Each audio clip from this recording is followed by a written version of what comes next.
Ladies and gentlemen, welcome to this edition of Grassroots Racing Show, brought to you by these fine sponsors.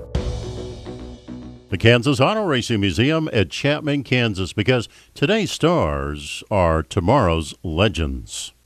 Grail Engine Technology, design that will change the world. Belleville Motorsports, providing safe, fast, and affordable race cars for national champions and feature winners all across America. Advanced Engine and Machine of Salina, a full-service racing shop providing complete engines, parts, and services for winners. Welcome to the Grassroots Racing Show. I'm Doug Thompson with co-host Roger Thompson. Roger, we've got a lot of exciting things going on this year. This is our first season with Cox, and we're also, of course, still on Eagle. And last week we sent the crew out to Midwest Dirt Legends at Springfield for a meet and greet. And this week we're going back there with Kevin Prinske, and he's interviewing some of the legends of the sport with Ramo Stott, Ferris, Collier, and Freddie Friar. And I think between us we've raced against every one of those. I know. I introduced the show last week, and that's when they were going to interview Bob Trossel and Shane Carson. And what a pair. Shane, you know, was World of Outlaw driver, and Bob Trossel built cars back in the 70s, and I'm driving one of them. Yeah, you are. Famous cars. Incredible car. Yeah, excellent. Ramo Stott, all of these guys are people we've raced against. Ferris, Collier we raced against in Kansas and at 65 Speedway. Let's head out to Springfield.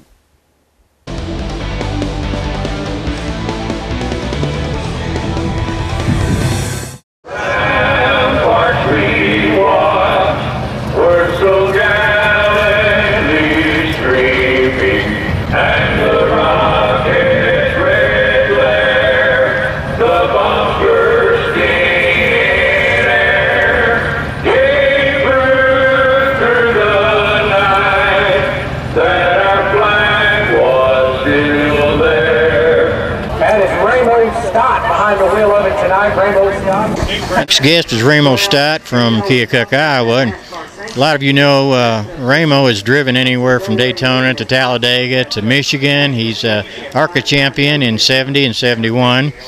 He's a USAC champion in 75, I believe, driving for Jack Housby. He was on the Daytona 500 pole, and he won the Winston Legends race in 1995. Ramo, appreciate you coming down for our get-together here. It's always good to have a really big legend down here. And let's just start from the beginning. How'd you get started in racing anyway? Well, I owned a junkyard, and we had a little quarter-mile track like this here, and I thought, well, that looked like a lot of fun, so I had a car, a 36 Plymouth Coupe, and I took it out there and thought I was going to be smart and outrun them guys, but I didn't. I flipped it the first night out.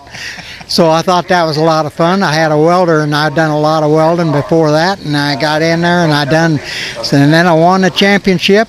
I got the big head, and then went to IMCA where Don White and Ernie Durer and a lot of good IMCA boys was running at the time, Herschel Buchanan and all them guys. And I thought, well, if I'm going to go, I might as well go. And so that's how I got started. And my first brand new car was a 1960 Ford convertible. Ford convertible, okay. And then I went from Ford to Plymouth in 1963. And in 1964, they came out with a Hemi where I went to Daytona and run real well down there. And I won the ARCA 300 there with a Superbird in 1970, which was one of my best race cars that I ever owned. Chrysler built it for me, and I won a lot of races with that car, and that car is still doing real well. Doug Shuberdine from Milwaukee, Wisconsin's got it, and he takes it around and shows it, and I go and sign autographs every once in a while for it, and I love it, and he loves it. All right, now tell us. Now you went all the way from the dirt tracks of the Midwest and traveled around the country, and then you got a little bit more into NASCAR. Can you talk a little bit about that? Well, I enjoyed running anywhere that I could. in my prime, I figure it was from 1965 to 1975, where I won a considerable amount of races, and I went to run NASCAR at that time. And I tell you what, them Southern boys, they didn't want me down there. They said that I wasn't going to win a race because we got our guys down here that was going to win.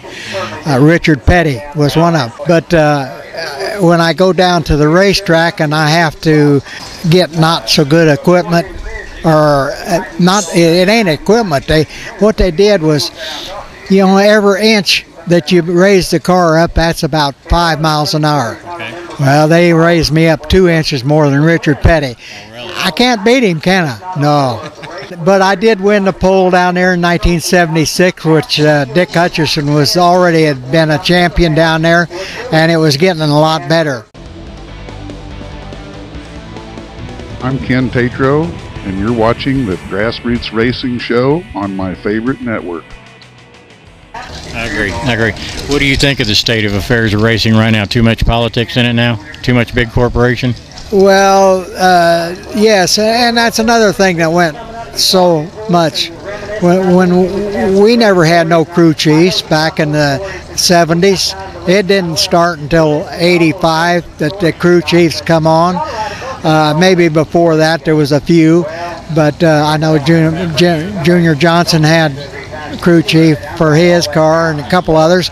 But then as that went on, you had to be an engineer to get the chassis better so you could be more competitive.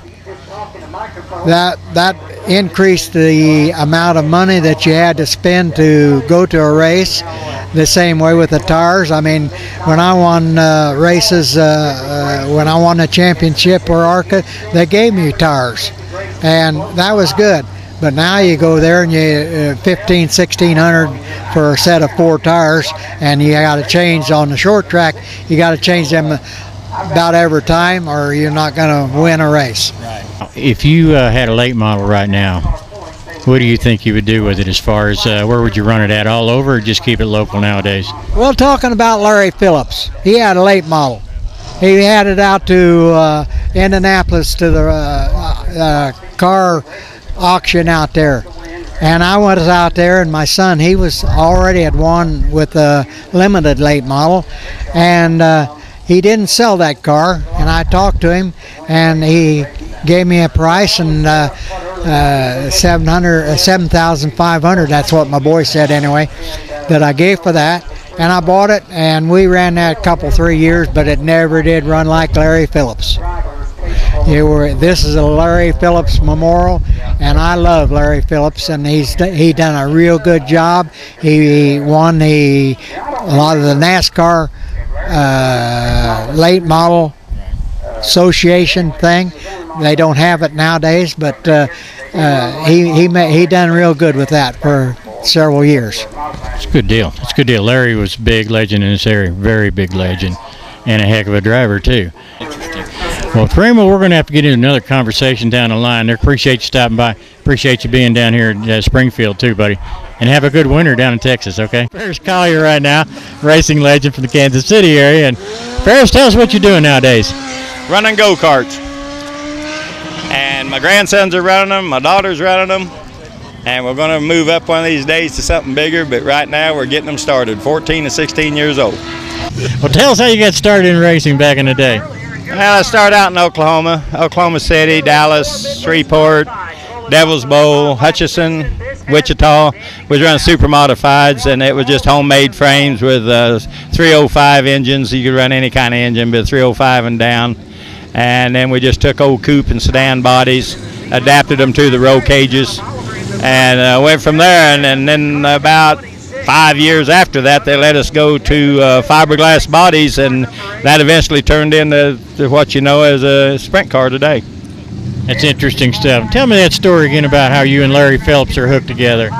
Well, Larry and I started when I moved over in this area. It was kind of funny. Bob Brown was one of the finest promoters I ever been around. Anyway, we come over here, and I had quit racing in Oklahoma, come over here to build houseboats down at Cumberland City. And And my wife wanted to go to the races, so we come up to Springfield, and first thing it did, got hooked, of course. And so we built this 55 Chevy, and back then everything was late models. You had your point standings. You go from a C, B, A feature and so forth and work up each week. Well, the first week out, I won the first race, it was either C or D, whatever it was, and so Bob Brown was interviewing me after the races, and my wife said, don't let them know what you raced, just kind of keep it quiet. Well, I didn't want to lie about it, but you know how racers are. So Bob, after the race horse, said, son, he says, man, he said, it's a fine-looking car. He says, how in the world could you come from the back to the front of this thing that quick? I said, oh, the old car just works real good. He said, well, have you raced stock cars? And I remember them words burning right in my head. I said, stock cars? No, I haven't run stock cars. So I kept it to myself, and he built it up. Well, I moved from that C up to the B, and then 2 weeks later to the A. I started on the front row of the A and won the thing. Well, right then, Bob Brown was a fine promoter. He would really get things going, and he announced it. He put it in a paper. He put it in a program. A rookie had beat Phillips. Well, I got in trouble. The next week I come to the racetrack, and I'm checking in the back gate, and Larry Phillips standing there, and he's as red as a beet, and he's pointing at me. And I thought, who's this guy? I knew I'd heard the name. Well, he said, I'm Larry Phillips, and you're a liar. I said, what are you talking about? Of course, that made me mad, you know. And we're sitting there talking. Bob Brown walks up. He said, didn't I ask you if you'd ever run race cars? I said, no, you asked me if I had to run stock cars. I said, I run sprint cars for 9 years, but I hadn't run stock cars. So Larry was he was mad. He knew better. He said, my gosh, there's nobody going to outrun me like that. So we got off on the wrong foot, but we become pretty close because we designed our own stuff. We fabricated our own everything that we did. Nobody could buy anything then.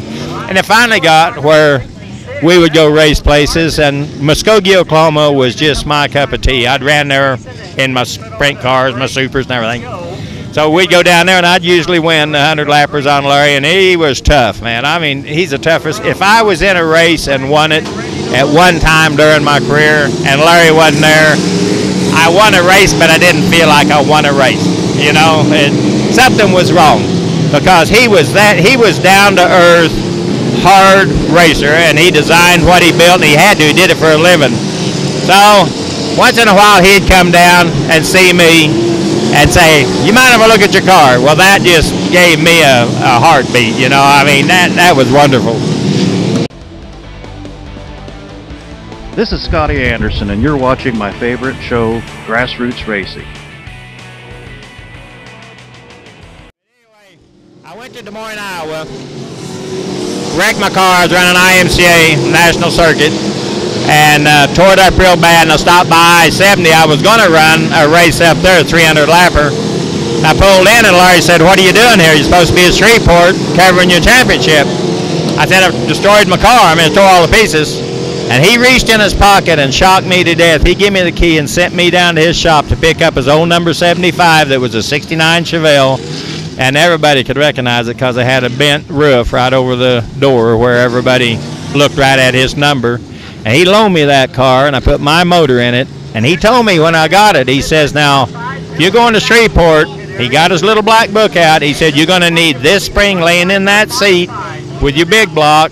It's got a small block spring in it, and the drive shaft's on top. Get it and go down there and get your championship. So I go down there, and I told my wife, I said, I'm not changing a thing. I want to run a car like Larry Phillips ran it the last This was just out of the clear blue, right? I had no idea this had happened. I don't know of him ever loaning a car to anybody. Okay. And I couldn't believe it. Now, we have had our ups and downs because we just compete, you know. It's just hard to compete. So I go to Shreveport, broke track record. 11:30 at night, phone rings. Phillips just got through running up to I-70. He says, done heard, broke track record. I said, boy, I'm tickled to death. Said, man, that car's good. He said, well, that was my track record. I said, oh, man, made me feel bad, and then he ate me out. Did you change the spring I told you to? I said, no. He says, well, if you would, you've been faster. So, you know, he was a die-hard, go get it, do it right. I borrowed that car and looked it over, and there were so many brackets that wasn't even being used, you couldn't believe it, and mine was about the same way. We would experiment. He called me one day, and he says, get up here, I got something we need to run. I said, what's that? He said, fiberglass leaf springs. I said, what'd you say? He said, fiberglass leaf springs. Herb Duval from Flexi Fryar called Larry, said, I've got some springs I want you guys to try. Well, we got them, and those things work so unbelievable. They are stiff enough when you start out on a wet track and rough, they'll support you. As the track dry slicks, they get softer. It does exactly by itself what you need to do during the whole race. Until one day I had a flat, and the flat shatters them. They won't drop you, but they'll distort them, and they outlawed them. And yeah, so Larry was one of the innovators on that, you know, and even on the pull bars that these people's all running on these cars today, he came up with that. I had a different idea. I went in like a Chevelle had. Instead of having the two little arms, I went in with some verticals going the other direction. We've experimented our whole lives and complimented each other, and I had to hand it to him because he did it for a living, and he was very, very good at it. Very good. He's a great car builder, no doubt about that. Okay, what's your opinion now of the racing today versus the racing back in your day? Well, the expenses just got so far out of hand. I could see it happen. When I won the IMCA championship, Ed Sanger and I was asked to sit down with IMCA. That's before you even had a modified. That's when they run just strictly, they called them new model stocks is what IMCA called them. And we sat down in Des Moines after the championship presentation and stuff up there, and they presented this gremlin-looking modified, that's what started out. And it was designed to be an inexpensive, competitive, very good deal. Well, it got out of hand, just like every racer. If this little piece will do this, we'll stretch it that much, it's going to do that, you know. And it's got where they spend $40,000, $50,000 to run for $300 or $400 to me is just, it keeps the guys that's got the talent, like my grandsons, for instance. I'm wanting to put them in something, but where do you start them at when it comes to this, you know? The expenses really ate it up, I think. The next guest is Freddie Friar from Cassville, Missouri. Freddie's been around the racing scene for a long time, Southeast, Springfield area, and whatever. Freddie, you want to tell us how you got started in racing? Well, I actually got started through my older brother. He started running short tracks in 1947 after World War II, and then, of course, we got started through our family business. As you know what that was back in the East, you know, these guys were taking all this special water out of the creeks and hauling it to town and selling it, and and then he got started that way. And there's a guy out of Atlanta named Jack Smith, who is actually a NASCAR legend, took Harold under his wing and said, look, we race these cars on the weekend. You need to come race with us. We don't do it just for a living. We race them on Sunday afternoon. So that's how actually our family got started in racing. It was 1947. He ran the beach. He ran on the beach in 1947. That's interesting. Yes. I know I had the pleasure of seeing you run down at the Shreveport paved track down there at the fairgrounds. I was trying to think your car was number 14. I believe it was a Camaro, and I think Ramo Stott didn't he take a shot at it too once in a while? Yes, he did. We both. There's a lot of guys from Keokuk came down there and run that. Shane Carson's dad was running that thing, Bud Carson, and I would run there during the fair, especially. That was in the late part of the year, like October. They'd come and run, and we'd run on Saturday and Sunday. But it was a good time. A lot of fun then. Met a lot of those guys from Keokuk. That's a good deal. Now you graduated up to the NASCAR scene, went down to the Southeast, and you did a lot of racing at Daytona, I believe, didn't you? I ran Daytona on the beach myself in 1956 and 57. I was only like 19. And then, of course, 58, I was working for Uncle Sam and part of 59. But I came back and ran the beach with which was the sportsman division, which is the Busch Grand National or whatever you call it today. I keep calling it Busch Grand National. But I ran about 6 times on the big track with the Busch cars. Now, what kind of a connection did you have with Larry Phillips? Phillips, we got to be friends through MASCAR Racing Organization. Do you remember MASCAR? Galen Doak started in 1972, and I met a lot of these guys. They'd come down south, actually is where we started, and down in New Smyrna, Jackson, Mississippi, and places like that. Good stuff. Now, you were, if I'm not mistaken, you were a crew chief, I think, for some people too, weren't you? Yeah, like I was telling Joe over here, I made more money as a crew chief than I ever made as a racer. You know, I quit driving at the end of '87, went to work for the big teams. You know, I worked for Pedro and Roush and several of the teams. What are you doing nowadays then? You just taking it easy on retirement? Well, I can tell everybody I'm 78 years old and I've earned the right to do whatever the heck I want to. Amen. Amen, brother. That's right. That's good. So what do you think about racing today versus racing back in your day, during your heyday? Well, today it's a lot different. It's more political and all about big money. And in the old days, it was about how much a guy could learn with going to the junkyard and picking up parts and having fun racing. And the money wasn't really a thing, but today it's all about money. And I just don't watch it as much as I used to like it. I understand. I think a lot of people are in your boat. That's one of the reasons why we have this group, try to get people back to the short tracks a little bit. Still a lot of good racing at the short tracks. Short track's the only way to go. I still love it. My grandson's racing short track in the Carolinas, asphalt racing, and trying to get him to the next level, you know, but it takes so much big money to do that today. Hope you've enjoyed this segment of the Grassroots Racing Show. And of course, we appreciate Mike Kraft and all the work he did to put that together at Springfield. Roger, that was fantastic. It was, and anytime Mike Kraft gets involved, you can be sure it's going to be a first-class production, and this was. Yeah, it was. See you next time, Grassroots Racing Show.